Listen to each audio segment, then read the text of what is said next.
Welcome to the Software People Stories. I'm Shiv. I'm Chitra. And I'm Gayatri. We bring you interesting, untold stories of people Associated with the creation Or consumption of software-based solutions. You'll hear stories of what worked, and sometimes what didn't, you will also hear very personal experiences. and insights that would trigger your thoughts And inspire you to do even greater things.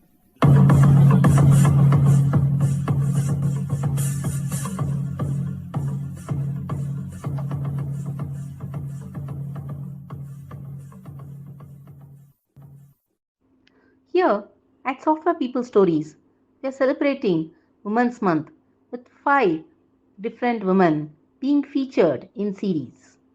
We have the distinct privilege to introduce 5 very inspiring women from different realms of technology.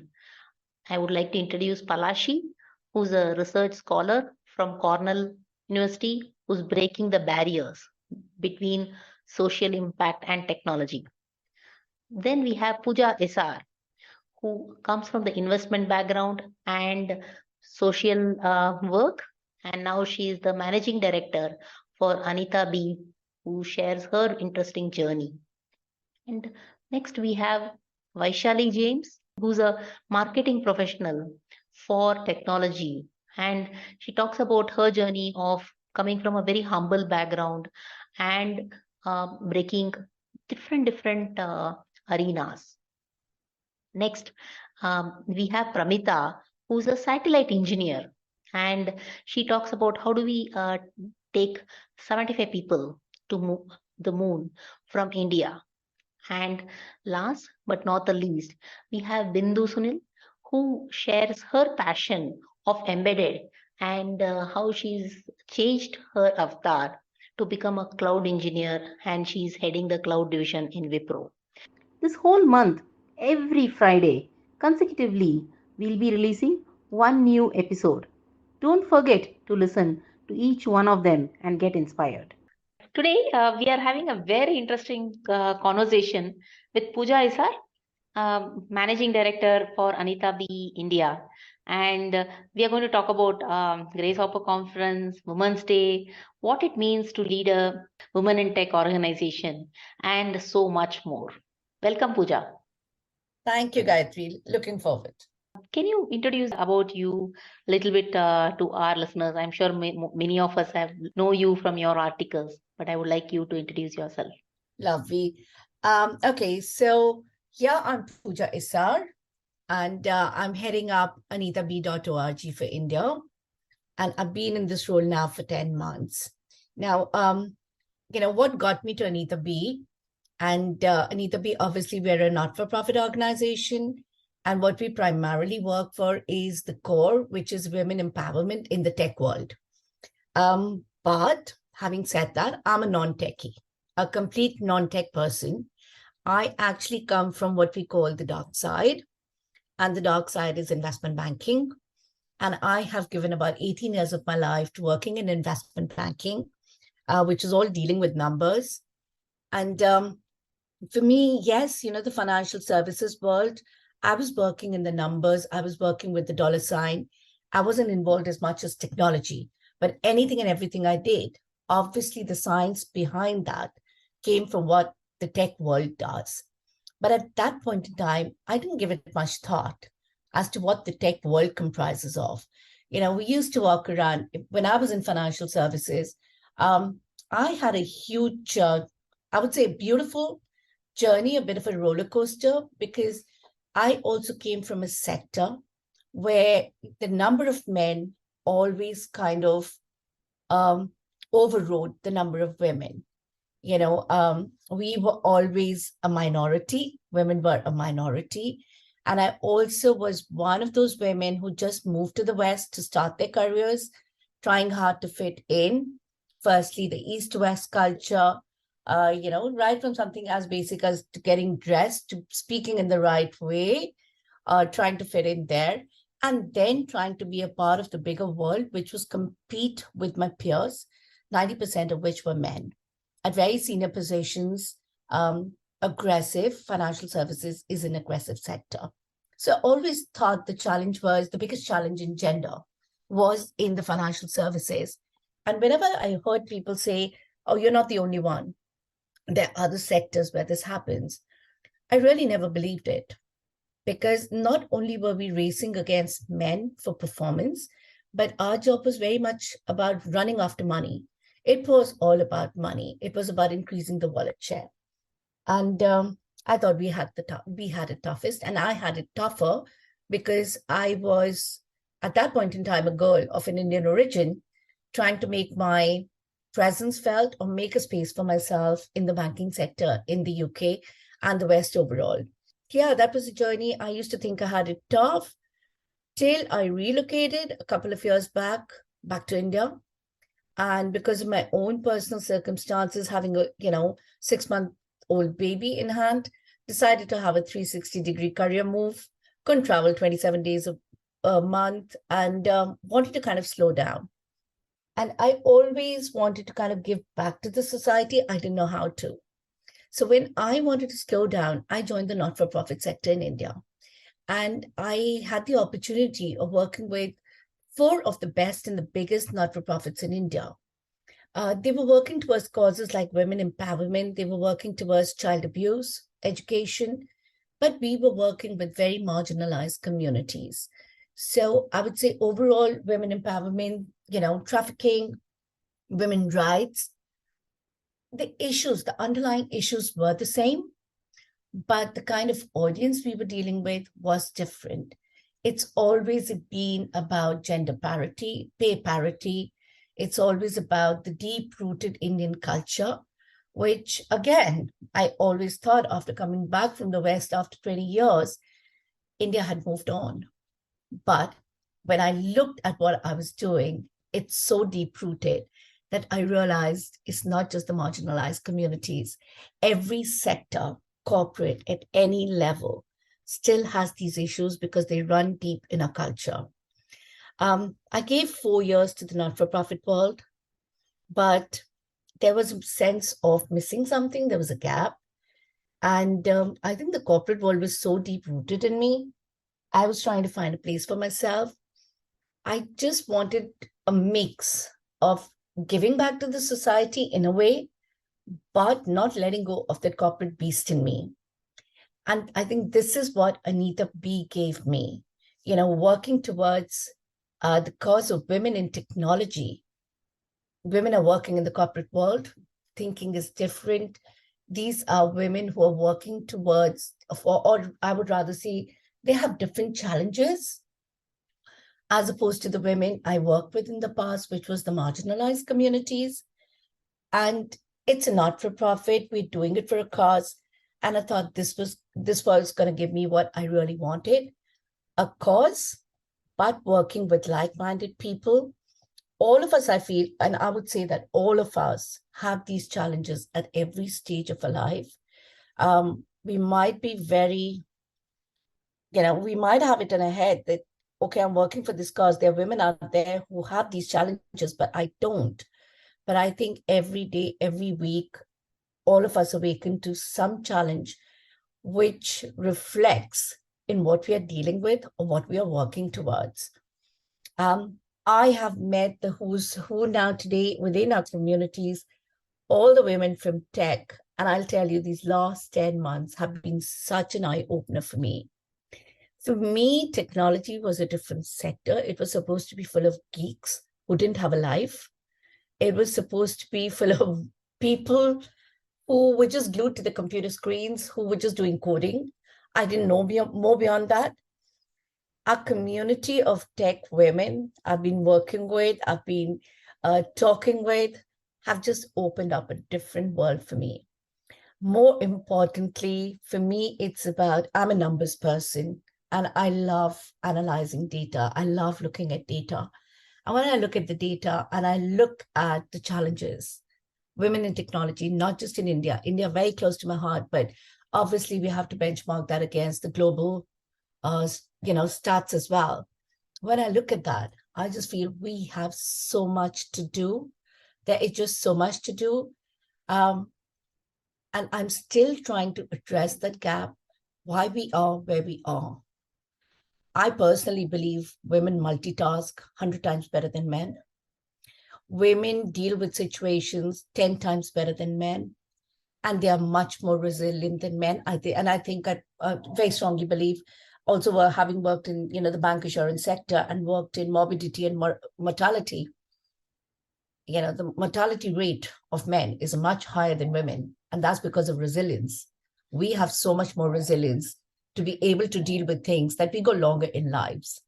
So yeah, that's been my professional journey. And I'm really looking forward to the next 9 months working with, I'm going to use the word, the tech sector across India and Asia Pacific for a Grace Hopper celebration in November. Back in person after almost 3 years. And so far, I would say I've met my community members and the fraternity, Anita B, Women in Tech fraternity, 95% virtually. And I don't think I'm looking forward to anything more than meeting everyone in person.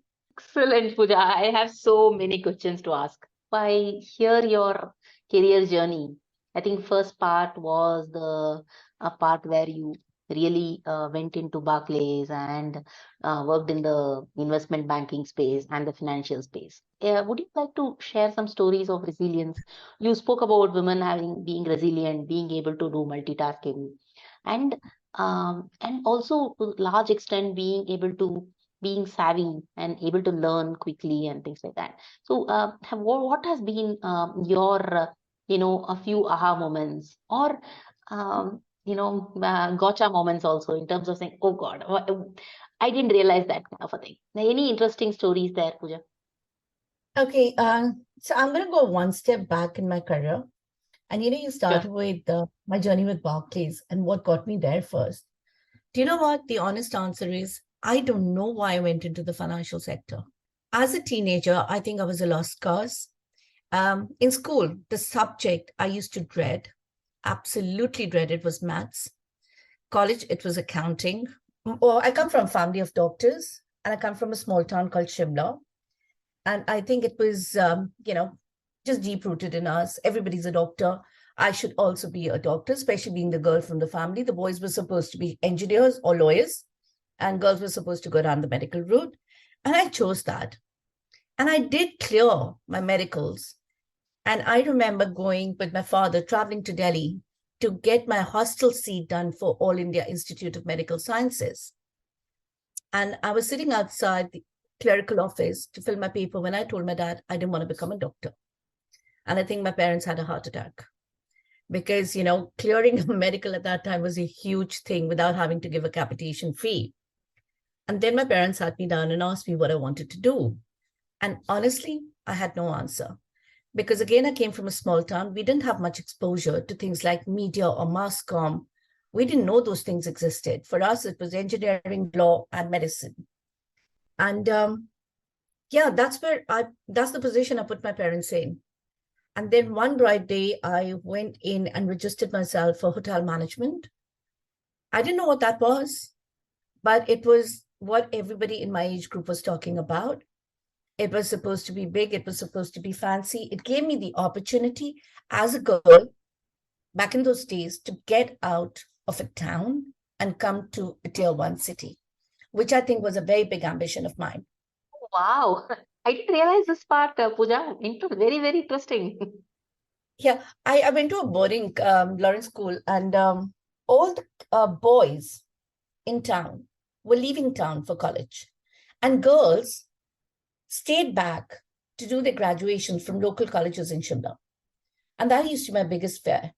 I used to think, I'm going to end up doing graduation from here, and then I'm going to end up getting married to a local guy from small town and get settled and live that life. And for me, that was a no-go. And I just wanted to do anything to break that typeset and move out to tier 1 city and see the bigger world. And for me, I would say luck played its part as well. And I got the opportunity, when McDonald's was coming to India, I got the opportunity to train with them in Jakarta for about a year. I was, I think, the first batch that they took on in the management positions. And we were way too young at that time, but we did not realize that's the culture in the West. It's not about age. It's about hiring the right talent. And I think, they say you get a flavor for blood.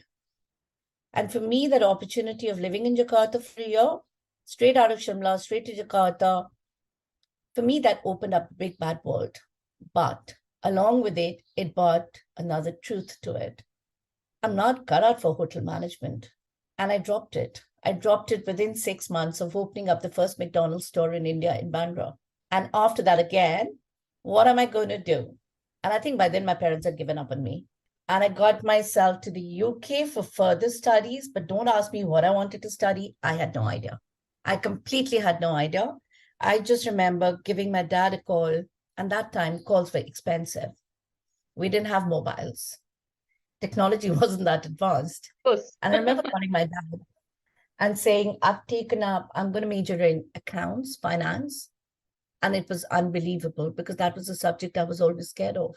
But I think that's where my strength came to me. And I realized where my strength was. And I was actually afraid of something which I had never even ventured into. I just formed this fear of maths in my head in school. But in college, I realized this is where I'm good. And there started my journey in finance. And then came Barclays, and then came RPS and the whole financial services sector, which I have to say, thoroughly, completely enjoyed. But I guess with age, you mature and you realize it's not just about earning money. It's about not just about your own vertical. It's about the bigger world. What comes into the corporate is the associated functions. You start taking interest, and then you realize holistically where as a woman you stand, what holds you back, what pushes you forward, what are the forces you're fighting against. The whole micro and macro. So I think in the first couple of years, I was very happy with my micro environment, earning my money, getting awards. But then I realized there was a macro environment. If one had to grow both vertically and horizontally, there were bigger things out there. And for me, being a woman was the biggest challenge there. Excellent. I think there was a pre-story, right? We say stage 0 and then stage 1. Before even looking at the financial sector, I have personally been in financial sector now for 15 years. Right. From 2005, right? It's extremely brutal. Particularly working with, I've been in the tech side where I used to give technology solutions for investment bankers. And I have been in a trade floor. Oh my God, it's so exhilarating. At the same time, unnerving too. Completely. I love the word brutal. I love the word brutal. It takes something out of you. Because, I don't shy away from saying I used to interview for different positions or different organizations, and anybody would ask me, what's my driving force?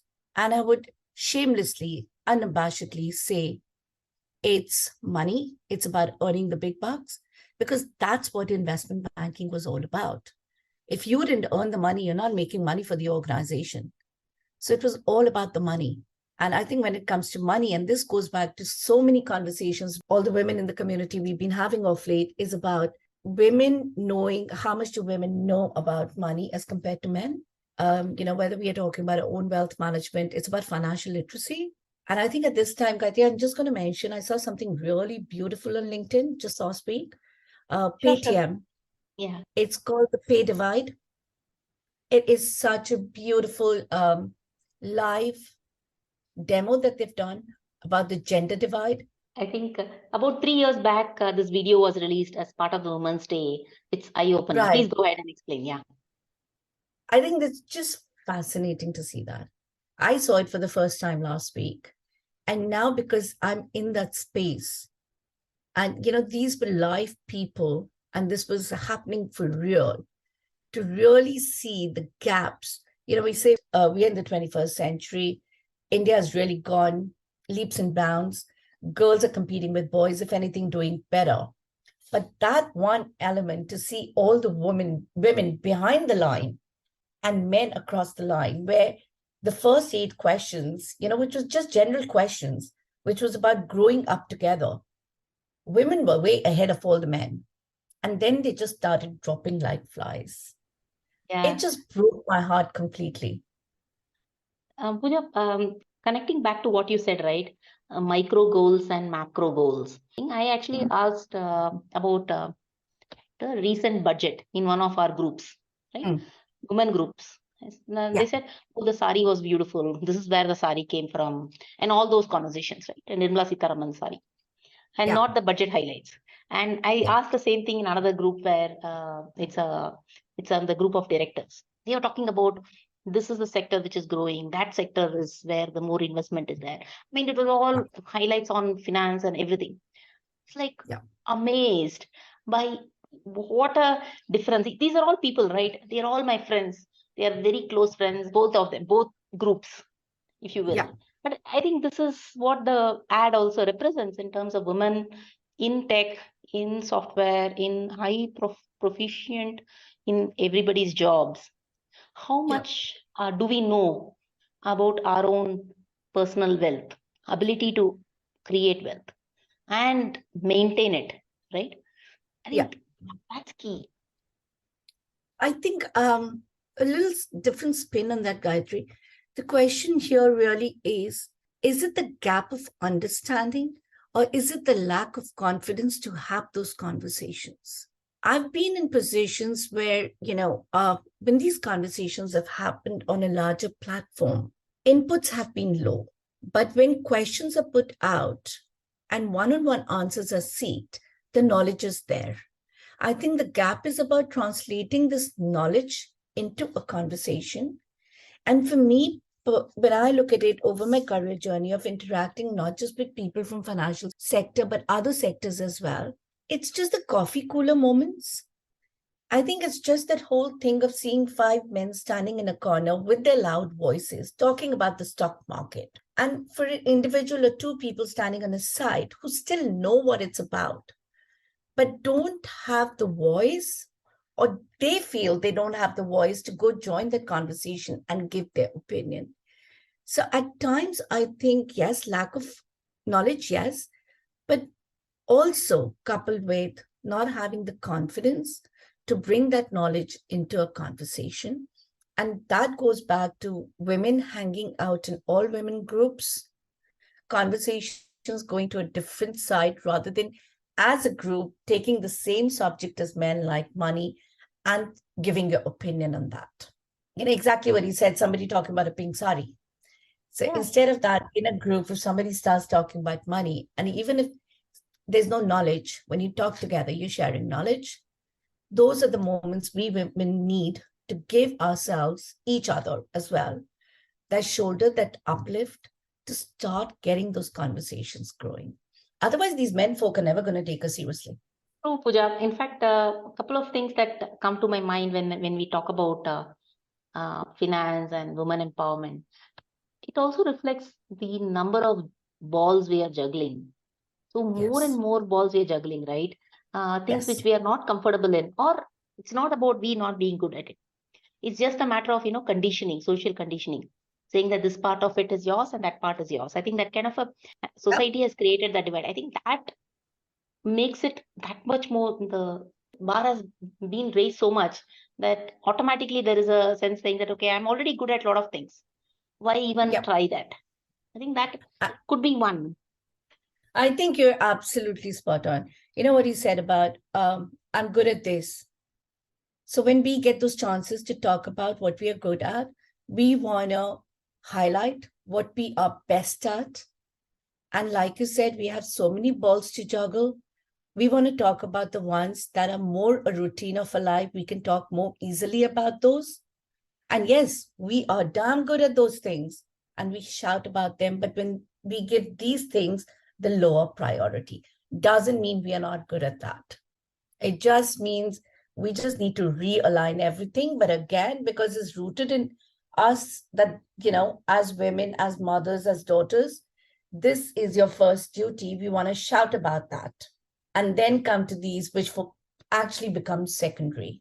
Having said that, but obviously there, certain portion of women out there with a different mindset who I think equally perform all the duties, but are highly aggressive about their positioning. And, they have realigned. If I can put it in a way, They don't want to come across politically correct. I think they're done with that. They want to show exactly what they're about and not making them lesser mothers, sisters, or daughters. Absolutely not. But they know exactly what to present where. It's an art. It takes time and it takes a lot of courage. Completely agree, Puja. We spoke about finance and how to be part of the journey. Can you talk through from the marginalized society, the third phase or the stage two of your career, and what type of movements were you able to do? Because I have been in the social impact sector for some time, and every time I see so many things that could be done, and we only have so much time. That is a very very resource constrained sector per se. Resource in terms of money, in terms of people, labor, everything. You have worked in many sectors there, right? So help us understand, is technology playing a role at all in those areas? How can technology improve in those footprint? Oh, I'm going to love talking about this. I don't know how much time you have, but I'm going to start with two sectors that I worked in within the not-for-profit sector. One was, and we're looking at marginalized sectors. So we're looking at rural, semi-rural, semi-rural, like really, really, we're talking about villages with like 50 houses, 50 kilometers from next village. A lot of organizations today, the big not-for-profits, and I'm going to correct you, Gayatri, when we say lack of resources, I absolutely disagree to that. There is so much money right now with the not-for-profit sector, not just because of the 2% mandatory governance, but it's a tick in the box as well for corporates. The money is there. Okay. Not-for-profits have the money. It's about executing this or implementing these programs in a way. The key word here is having the impact. Let's not make it a tick in the box. So I'm going to come to technology playing a part here. Let's talk about women's skilling.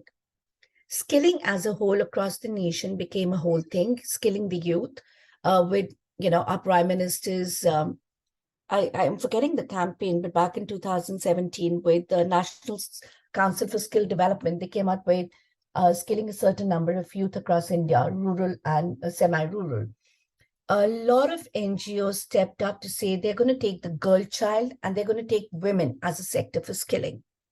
So a lot of skilling programs were implemented, right from villages to towns to tier 2 cities. Technology played a very key element in it because not everybody could be in the towns or the cities or the villages all the time to be training these individuals. So it was something as basic as partnering with a tech company to provide, now again, a non-techie, so correct me if I'm wrong somewhere, but when you lay out the cables and everything to get a simple Wi-Fi to a village, or, providing a SIM card to those women for them to be able to access the training material. Basic infrastructure to the capital, because these people are so marginalized. They have to decide whether they want to spend 100 rupee towards, charging their SIM card for a training or spend that 100 rupees towards ration for the house. We have seen that. We have experienced that. And especially I'm talking last 3 years during the COVID era, when being on field was completely out of the bandwidth of not-for-profits. And these programs still had to run at a faster pace than even before, because household income was going down with a lot of mass exodus from tier 1 cities, people going back to villages. However, the biggest gap came, women were skilled in things like entrepreneurship, because you can skill these women, they're intelligent, you train them. But again, the societal pressures, the culture would not allow them to move out of the village into a tier 2 city or a tier 3 city as well. They had to be close to homes. So after the skilling, how do they get a job? Because there are no jobs over there. It's about entrepreneurship, setting up their own micro enterprises. It's about providing them that technology. And a lot of organizations did a beautiful, beautiful grounding job to give them that infrastructure, software, training, skilling. 90% of all these kind of converted into entrepreneurships as opposed to getting them jobs. Jobs happen for, I'm going to say, girls in tier 2 cities, tier 3 cities. During COVID, if we had a cohort of 20 students, the emphasis was on the girls.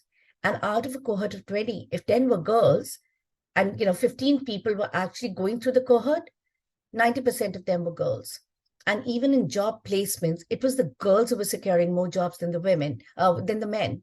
And I think it also goes down to the want, the desire, the ambition, and also as being a girl or a woman, understanding the needs of the family and how important it was to get that extra income into the household.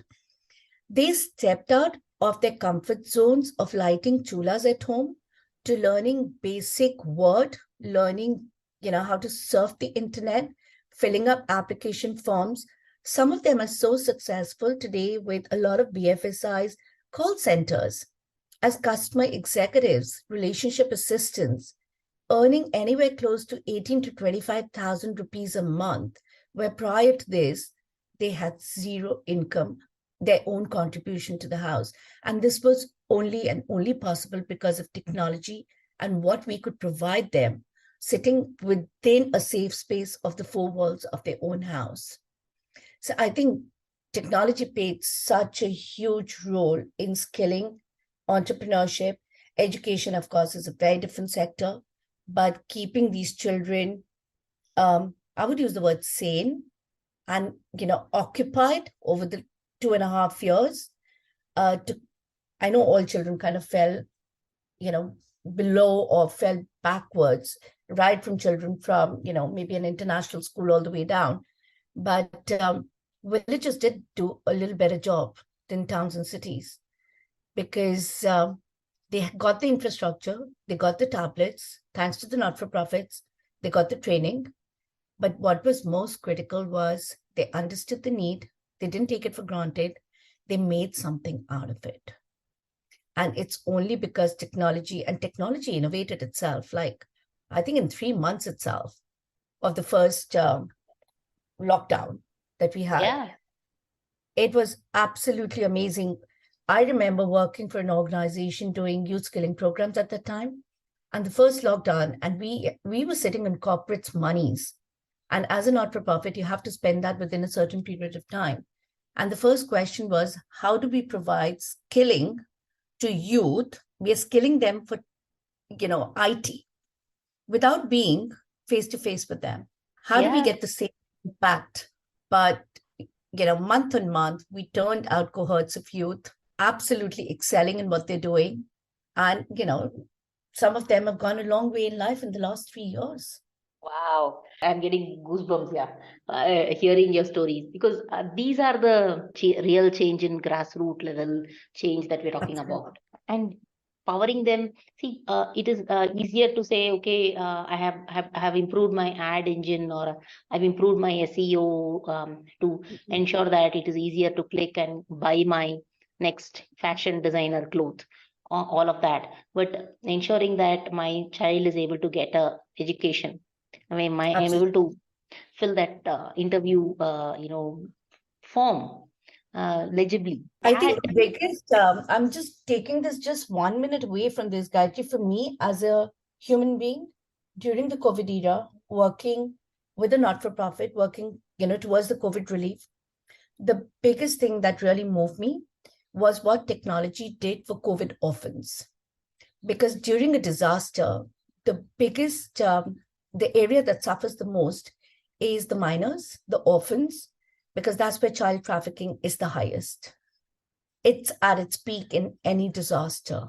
And what technology did, and I think with a lot of support from the government, to make sure that the COVID orphans weren't lost in the system or didn't fall into the wrong hands. For me, I think that was the biggest impact of technology over those 3 years.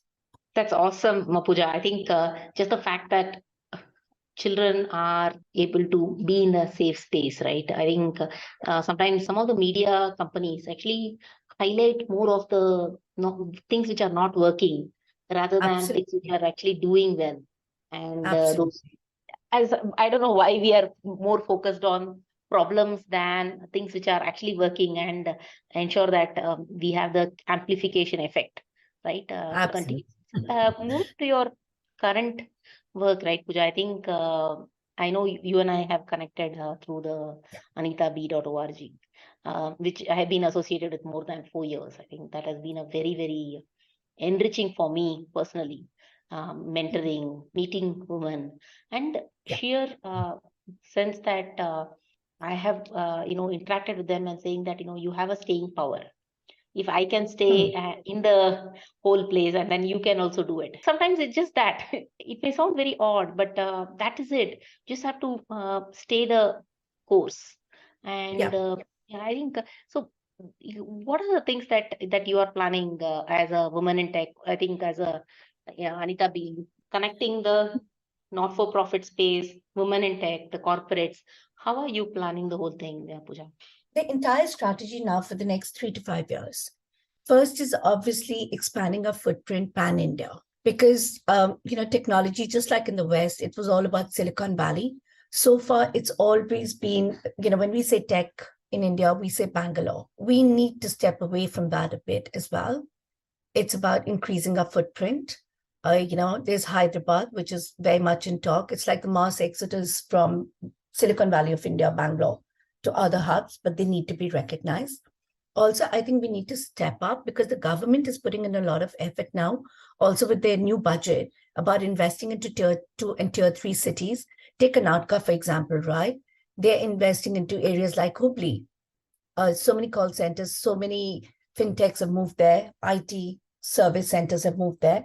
I just look at that as an overall impact to the GDP, the economy of a country.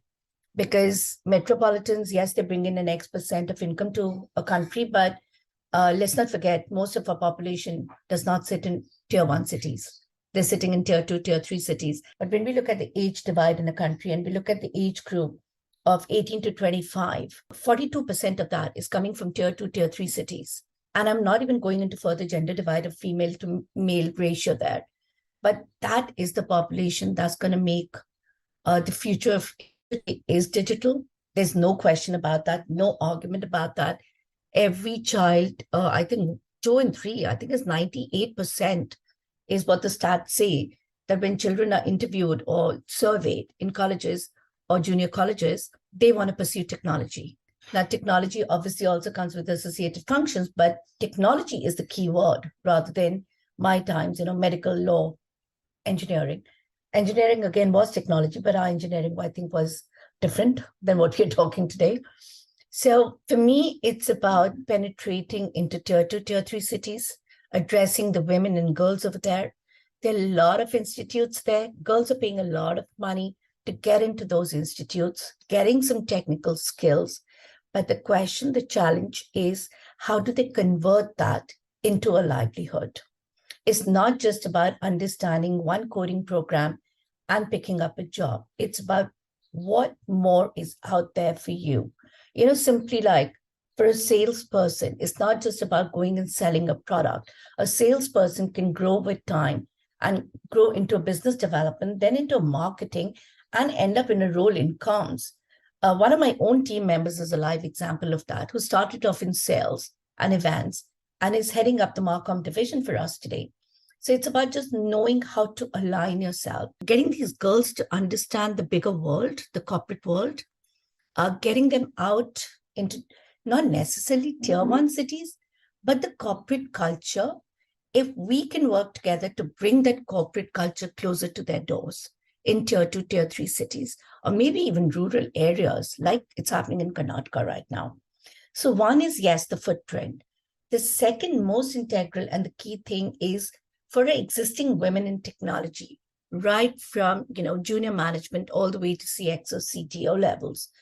It's about having programs aligned to the Indian audience, whether we are talking about programs for leadership, whether we're talking about women in technology.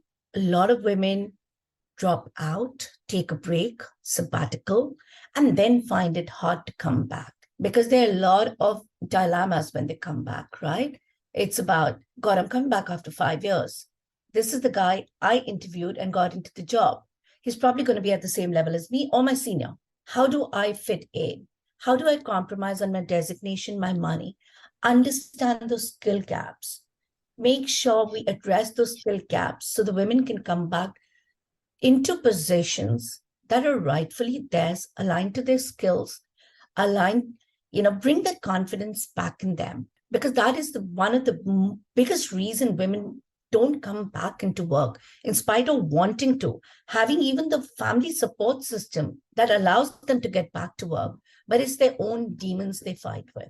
And the demons are something about the skill gap, the confidence levels, and finding the right corporate to work with, or even a startup to work with. Options are plenty, but finding that right option. So what we are aiming to do is getting that right platform with help from, women like yourself in tech, to make sure these women have the accessibility, the knowledge, a safe space to voice their concerns, address the demons, and get back to where they deserve to be. And third and most important is diversity and inclusion. More and more corporates today, and I'm proud to see a lot of startups who are actually making it a part of their culture right from the startup stages to address diversity and inclusion, specifically in regards with women, whether we are talking gender parity or pay parity. But, I'm going to be realistic about it. It's still going to take us a long time to get there. But we definitely want those. The wheels have been set in motion. It's about oiling those wheels. It's about working with the right people, advocating it at the right place to make sure the wheels are oiled faster and the motion is a bit more faster, especially for women in technology. I think these are three core areas that we at AnitaB.org are looking to address for India. For me, when I look at India and technology, it's, how we used to say in the good old days, cradle of civilization, Indus Valley. That is what India is for technology. How many people in IT do we churn out year on year? And also, if we look at the intelligence quotient, it is much higher in the Asian audience for technology as opposed to other continents. And that's a fact. It's not something I'm saying. It's a stats. For us, it's about converting that to a strength, bringing those women out there and giving them, I'm going to say, the safe space of voice and a platform to connect with each other and really down the line see more women leadership in technology. There used to be a movie called Traveling Sisterhood. It's just a matter of, creating that safe space and travel in this journey. Many times, as I told, when I have a problem, all I had to do is I had to just tap on one of my friends who the community and just tell them that this is the problem. 9 out of 10 times, you'll not believe, Puja, they have already gone through this problem. And they say, okay, guess what? This could be the solution. Or it was just a matter of, me clearing my head, saying that, okay, hey, this is something that is there, right? How do you tackle it? So I think creating that network and reaching out. You mentioned about tier 2, tier 3 cities and reaching out to them. I think that is a key in terms of saying, okay, how do we expand the footprint and creating those small networks and self-help groups. In fact, the self-help, when you spoke about cradle of civilization, industrialization, I can imagine having smaller networks across the globe. And back to technology, I think technology is there. We just have to tap on it and create that and ensure that you can voice out your differing, diverse opinion and be heard and move on from there. Yeah. Excellent. Yeah, I think you said it right. Technology is there. The want is there. It's about creating that awareness, where to find what they need. I agree. And it's also a number-driven game in the end of the day. More and more, we are able to hold women in every level, right? I know right now, academics, we already have more women excelling, but keeping them through the career, in spite of all. Yeah, sustaining that. I think that sustenance, if you are able to get it in, I think that is where the success story or a sustainability that we keep talking about, right? I think that helps. So I know your the Grace Hopper celebrations are coming up. Do you want to share a few things that can be shared, Puja, with our audience? Absolutely. Thank you for this opportunity, Gayatri. So yes, we have a Grace Hopper Celebration India 2023. We are having it in Bangalore in the month of November. And I'm not able to give an exact date today, but we're looking at the last week of November. We're aiming for about 6,500 to 7,000 women technologists, and I'm going to use the word strongly allies as well, to participate in person. And you know why I use the word allies? Because a lot of our allies are sitting in positions today where their voice becomes so important to advocate the cause of women. And we need these men on our side to speak for us when it comes to diversity and inclusion within the corporates. So yeah, I mean, we are looking at addressing topics, obviously tech related, as well as there's going to be a lot of tracks around non-tech as well. But what I'm really looking forward to, even as a non-tech person, I mean, I get on these calls with our track chairs and our program chairs, and they talk about tracks. And that's when I also realized technology's moved on so far ahead that over the last 3 years, things have moved on so much that there's going to be so much new in November 2023 in terms of technology to discuss. Everybody knows digital security has been there for such a long time, but to hear techies talking about the changes in digital security, how the whole dynamics have changed, the challenges it brings with itself, to look at India leading the globe by 2025 in UPI, digital payments. These are some of the topics we are really looking forward to hear from our techies. Yeah, the biggest networking platform we could offer women technologists coming together. It's obviously going to be a lot of hard work, a lot of sessions, a lot of knowledge to absorb, but there's going to be fun and games all along the way. So I'm really looking to see the entire tech community. If I had it my way, the numbers would be a lot higher, but the bigger, the better. Oh, thank you so much, Puja. I personally attended 2019, and that was the 10th year where Anita B. the Grace Hopper celebration happened in India, and it was electric. And the whole place, and to a large extent, right? More you see people who have gone the path. You don't have to go the same path, but more importantly, it gives a lot of confidence to say, hey, guess what? You can take whatever path you want to. That really builds a lot of confidence, Puja. I have just one more thing to say. I've just attended one Grace Hopper, which was Orlando, 2022. And what took me, or what really was an eye-opener for me, and I love to share this story, there was a group of about 30 women who came from one organization, and they traveled from different parts of the US to come together in Orlando for Grace Hopper for a 4-day event.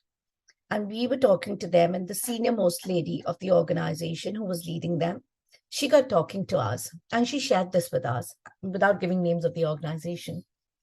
She said while they were at Grace Hopper and 30 odd women from one single organization, the same dates in New York, their organization was conducting an awards evening to recognize women talent in their organization, right? And that day she got a call from her boss questioning why there are no women in that award function, to which she threw light. She said, I repeatedly told these men, let's not have it in September, it's Grace Hopper. But they chose not to listen because they could not believe that Grace Hopper, the value add it brings to the women in technology, as opposed to an internal awards function. So net result, an awards function for acknowledging women in your organization, you had no women to take those awards because they were sitting at Grace Hopper in Orlando. Oh, wow. Puja, that was absolutely amazing. I mean, that reflects in so many different ways, right? One is the value, and other is just the fact that women actually come together and they can do things. And the third is sometimes just information is just not relayed across in Yeah. spite of so many conversations, so many things that we speak about, right? Absolutely. Yeah, that was when officially or formally decided on Grace Harper Celebration India in person. And I think that story for me was such a motivational factor that, there's so much passion about this event that the question that came to my mind was, I'm looking at these 30 women and I'm thinking, are you guys not scared of going back to work and being questioned? But they didn't seem to mind that at all, because for them, it was about voicing their opinion. It was about making a statement, and they did it. Yep. And that too in US, right? Contextually, due to the BLM, the Black Lives Matter movement, it's also becoming more and more understood that Absolutely. yeah, I think that also helps in terms of the macro movement that is happening in the society. Absolutely. Wonderful, wonderful, Pooja. And any words of wisdom that you want to share with our listeners, Pooja? I know you've been you had a fantastic career so far in terms of right at starting in the hotel management, trying different careers and touching so many different lives through your journey. I Last think the biggest learning for me, Gayatri, as an individual, as a girl from Indian roots who spent most of her life in the West, I think it's just been about voicing your opinion and leaving your fears behind. Because unless you don't do that, you do not step onto the next ladder. Whether you start voicing in small groups and then go out, but you have to speak what's in your mind, because I personally have gone through it and I know it. There's a solution for everything, but you will not find a solution till you don't ask for it. So seek help at every level, personal, professional, career. Everybody needs to seek help. You need to go and ask. And you shall be answered. Excellent, Pooja. Love it, love it, love it. Thank you so much for your time. And I wish all the listeners a very, very happy Women's Day. And I hope you have a fantastic Women's Month as well. Thank you, Gayatri. I wish everybody a happy Women's Day as well. And for the listeners, looking forward to seeing most of you from the tech community in November. Thank you.